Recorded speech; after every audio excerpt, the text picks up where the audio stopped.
Bueno, señores, nosotros damos continuidad a esta revista Tele15, les damos la bienvenida a los que se suman a esta hora, pero también aprovechamos para darle la bienvenida al diputado Carlos de Pérez, quien es miembro del partido Fuerza del Pueblo, es diputado por la provincia de La Romana, pero además él es parte o miembro de la Comisión Especial Bicameral para la reforma de la Constitución, para la reforma constitucional, miembro de la Comisión de Asuntos Municipales, de la Comisión de Defensor del Pueblo, de la Comisión de la Junta Central Electoral y de la Comisión de los Derechos Humanos, es el vicepresidente en la Cámara de Diputados. Muchas gracias Daniel, Ana Mercy, gracias por recibirme, también al público que nos ve.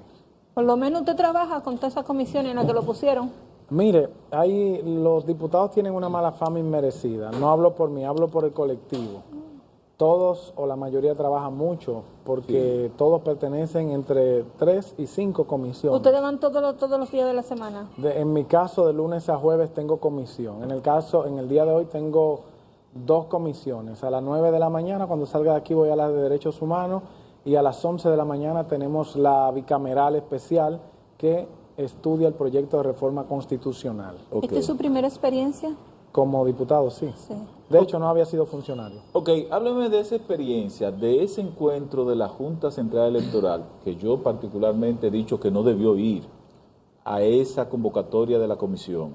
Sí. Pero yo no dejo de reconocer que los datos aportados por la Junta Central Electoral ante la propuesta de unificar las elecciones fueron datos interesantes. Claro. Entonces, ¿cómo lo acogió esa comisión? Mire, a mi juicio, el panorama que planteó la Junta Central Electoral es de no estar de acuerdo con la unificación. Ellos nunca utilizaron el término ni estar de acuerdo ni desacuerdo. Porque no pueden, porque era un juez, era un ex juez que estaba hablando. Ni hablaron de ventaja ni desventaja. Se cuidaron muchísimo en eso.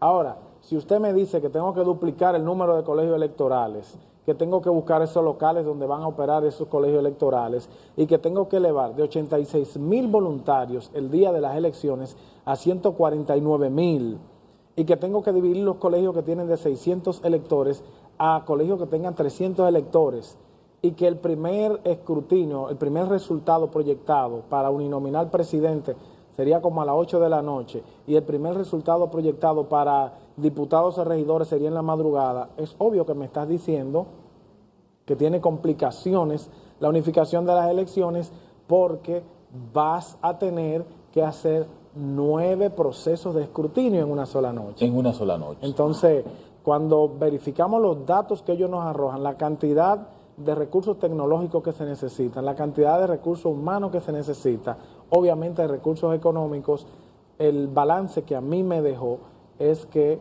entienden ellos que no es conveniente la unificación de las elecciones. ¿Su partido, cuál es la posición ante esta propuesta de unificar las elecciones, que dicho sea de paso, puede ser que no le toque a esta Junta si no la vuelven a elegir? Para el 32. Sí, pero esa modificación es para el 32. Estamos trabajando para el 32. Todo lo que usted ha dicho multiplica las acciones de lo que hace la Junta Central Electoral. Obviamente. No le va a tocar a esta, a menos que se reelija y como quiera habría que volver otra vez a reelegirla. ¿Cuál es la posición? ¿No le tocaría? ¿Cuál es la posición de la Fuerza del Pueblo ante esta propuesta de la unión de las elecciones? La Fuerza del Pueblo va a votar en contra de la reforma constitucional en los 4 supuestos que han sido presentados en este momento y específicamente en el caso de las elecciones unificarlas, la Fuerza del Pueblo está opuesta.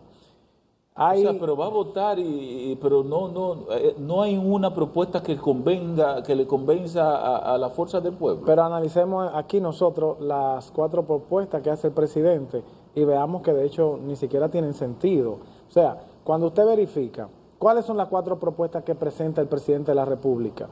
1, elegir el Procurador General de la República de manera oblicua o indirecta. O sea, que en vez de que el presidente de la República dé un decreto y diga, Miriam Germán es mi procuradora, entonces el presidente quiere que se reúne el Consejo Nacional de la Magistratura y él decirle al Consejo Nacional de la Magistratura, yo quiero que Miriam Germán sea la procuradora y que el Consejo Nacional de la Magistratura la designe. ¿Cuál diferencia hace?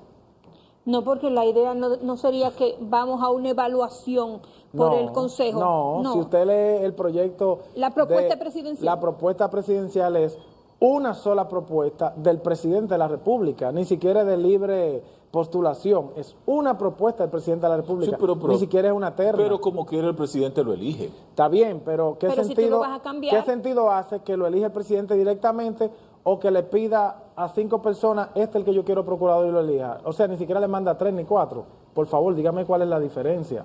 Ya. No hay libre Mandaría postulación. mandaría una sola No hay propuesta. Sí, una sola. O sea, Y lo único que cambiaría es que en vez de nosotros decir que el decreto número tal... lo dio el presidente, lo dio será el el Consejo presidente. Nacional de la Magistratura por el acta número tal, pero a propuesta del presidente. No hace Y cambio. si no le cae, y si no encaja este procurador, el Colegio de la Magistratura pudiera ellos mismos entonces decir no. ¿Está esa alternativa? Bueno, cuando se llega al Consejo Nacional de la Magistratura es por votación. Ahora, veamos la composición del Consejo Nacional de la Magistratura. ¿Quién lo preside? El presidente de la República. ¿Quiénes lo componen? Un senador de la segunda mayoría, el presidente del Senado, el presidente de la Cámara de Diputados, un diputado de la segunda mayoría, en la actualidad el Procurador General de la República y 2 jueces de la Suprema Corte de Justicia. Siempre tendrá mayoría el presidente de la República. Pero eso ha sido así En siempre. el caso, sí, no me quejo de eso. Lo que estoy diciendo es que no hace diferencia en la selección del procurador, porque él tiene mayoría. Sigue ¿Qué tiene teniendo, mayor- sigue teniendo teniendo la mayoría? mayoría. No hace diferencia. De hecho, al tener 8 votos en este momento, él tiene un voto calificado. Si se da un empate, él tiene un segundo voto de ese empate. No hace diferencia. No hace diferencia. O sea que se sigue eligiendo Eso es normal. tomarle el pelo a la gente. Y sobre la propuesta de unificar las elecciones. En el caso mío, en el personal, no el de la fuerza. La fuerza, vamos a votar en contra. Ahora, en el personal yo prefiero el modelo de división por 2 años. Por 2 años. Porque fortalece los liderazgos locales por un rato, creo eso, sí. permite también que el gobierno vaya a las ciudades. Ustedes saben que cuando no hay campaña se olvidan del Sí, interior del país, es verdad. moviliza la economía. Contrario a lo que la gente piensa, que se gasta mucho dinero, lo que pasa es que se moviliza la economía, porque hay una serie de actividades que son propias del proceso electoral en el que muchas personas se benefician sin tener que ver nada con la actividad política. O sea que definitivamente... Perdóneme, y además es más democrático. Mucho más democrático. Porque no se da el efecto sombrilla sobre la base del presidente que en ese momento goce de la mayor popularidad.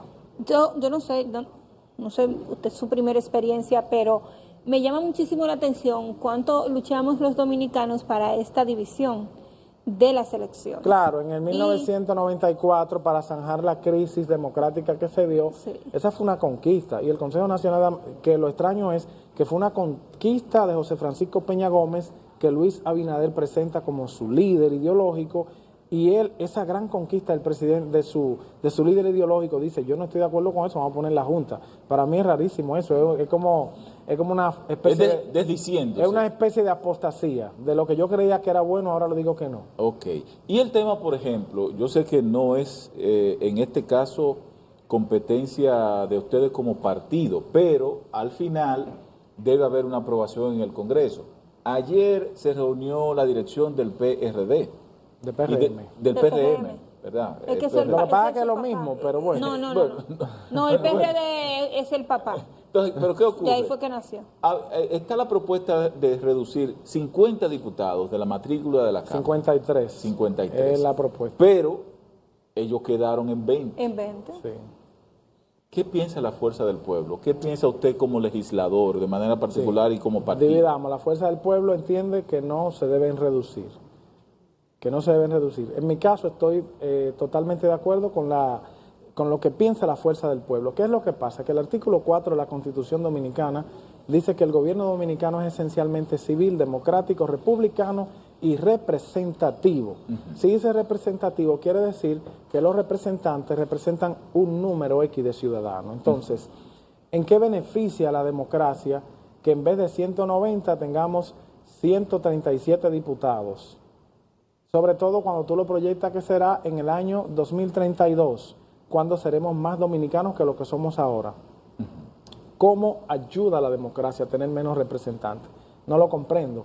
Pero esa misma propuesta del presidente incluye quitarle también a los dominicanos, no los 53 que le quita de manera directa, en realidad le quita 68. ¿Por qué? porque la Constitución vigente tiene 5 diputados nacionales. Entonces, en la propuesta del presidente Abinader, tiene 20 diputados nacionales. ¿Cómo se eligen los diputados nacionales? Nadie vota por ellos. No, la decisión del partido. De los partidos. Los partidos, entonces, le quita poder al ciudadano para dárselo a las cúpulas partidarias.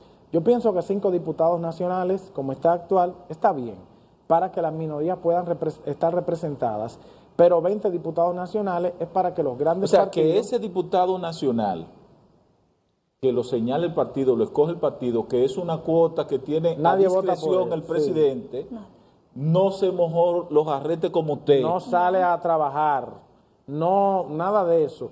Mire que los 5 que tenemos ahora, Elías Wessing, Jorge Zorrilla, Danilo Díaz y los demás que hay en este momento son gente trabajadora, pero 5 está bien, no lo llevemos a 20. ¿Por qué quitarle a los ciudadanos por golpe y porrazo 68 diputados? 53 de un lado y 15 de otro lado. Ahora estoy yo perdida. El café que yo tengo en el estómago, pero vamos por parte. La propuesta de llevar los diputados nacionales a 20. A 20. ¿Para qué están quitando entonces los 53 que les piden a otro tipo de diputados? Sí, lo que quitan es 53 territoriales. En total quitan 53 territoriales. Entonces, llevan el número de 190 que tenemos a 137, pero dentro de esos 137, los ciudadanos elegirían 117 y 20 lo van a elegir los dueños de los partidos, los jefes de los partidos. Entonces, seguimos viendo que es una regresión democrática. Y por ejemplo, ¿cómo usted vería esta propuesta? Tenemos 20 diputados en el Parlacén. No, en la actualidad son solo 7. 7 del Parlacén y 5 nacionales. Bueno. Y 5... 7 o más. No, si buscamos el artículo 81 de la Constitución nos damos cuenta que no. Son 190 en total. En total. 178 territoriales y 12 que suman los de ultramar y los del Parlacén. Por ejemplo, yo entiendo que debe modificarse el tema de los diputados para lo siguiente. El Parlacén es un organismo que no es vinculante a la República Dominicana. Sus decisiones, muy bonitas, lo que quieran, pero no nos vincula. O sea, no hacemos nada para nosotros. No hacemos nada. Ahora bien, tenemos unos diputados del exterior que sí son vinculantes, que tienen una representatividad con esa diáspora que muchas veces en países o en estados son mucho más que una provincia en la República Dominicana. Obviamente, imagínate uno que es para Nueva York, Canadá y todo eso. Entonces, a eso le voy. A eso le voy, que esa primera circunscripción, ese diputado o esa diputada del exterior no puede andarle en una semana. No. Y además tiene que venir aquí a sesionar. Yo los saludo a ellos a cada rato. Entonces, es demasiado territorio para una sola representación. Sí. Entonces, ¿no podrían aumentarse esos diputados, quitarlo del Parlacén, como redistribuir, diría yo? Pero déjenme yo aclarar esto, porque ahora sí de verdad que me perdí. Una publicación me dice, los diputados del Parlacén se escogen de forma indirecta. 20 diputados dominicanos y sus suplentes son escogidos de forma indirecta en las elecciones congresuales de cada cuatrenio. Se trata de los representantes. ¿Por qué no buscamos mejor el artículo 81 de la Constitución y vamos a la fuente? Está bien. Pero ¿y por qué siempre hemos creído los dominicanos que son 20 al Parlacén? Mire, hay unos que, por ejemplo, Margarita Cedeño de Fernández es miembro y Danilo Medina también, pero no son miembros por el voto de los dominicanos ni por la composición que da el artículo 81, sino que por su condición de expresidente, ex vicepresidenta, pueden optar por esa diputación, pero ellos no legislan aquí con nosotros, no tienen una curul. Ahora, hay una parte de los organismos internacionales que está en el artículo 81 y que sí se eligen. Ok. Pero en total los que van al Parlacén. El total, ahora no tengo el dato fresco ahora, pero el artículo 81 te lo establece de la manera siguiente: 178 más 12, 178 territoriales y 12, 7 y 5. Ese es el asunto. Ese es en la actualidad. Ahora, en el modelo del presidente Abinader, los nacionales, en vez de ser 5, aumentarían a 20. Eso es restarle democracia. Bueno, de Pérez, ya tenemos que irnos, pero en 30 segundos, usted que pertenece a esa comisión bicameral, ¿en qué nivel está el estudio de la Constitución, de la modificación constitucional y a futuro cómo usted ve ese asunto? Lo van a sancochar. Hoy tenemos reunión a las 10 de la mañana. Procure que le echen sal. Si es sancochado, que le pongan el sal. PRM tiene más de 2/3 partes, que es lo que se necesita para la modificación a la Constitución, para ese quórum de la Asamblea Nacional Revisora. Entonces, hoy a las 10 de la mañana tenemos reunión y me queda claro que se van a cerrar los debates y en pocos días tendremos. ¿Ustedes lo graban en esas reuniones? Sí, todas se graban y cualquier ciudadano puede pedir una copia de las actas y copia de las grabaciones. Ahora, ¿qué es lo que pasa? Nosotros, la Fuerza del Pueblo, pidió vistas públicas, porque es la Constitución que vamos a modificar. Ellos dijeron que no. Hemos dicho, el artículo 272 de la Constitución dice que si se va a tocar el procedimiento de la reforma constitucional, hay que hacer referéndum. El PRM dijo que no, y no va a hacer referéndum. Entonces, no entendemos cuál es la prisa, porque es la Constitución que vamos a modificar. Sí. Pero se está llevando como si fuera un sancocho, y me parece que ese sancocho en pocos días estará servido conforme a la voluntad del presidente de la República. Bueno, gracias de Pérez, diputado por el partido Fuerza del Pueblo, La Romana, representando a La Romana en este caso, aunque ya como diputado es del país. Sí, sí. Que sí? Entonces, gracias por la gentileza de estar con nosotros. Ustedes no se muevan porque hay más aquí en Revista Telecom. Un honor, muchas gracias.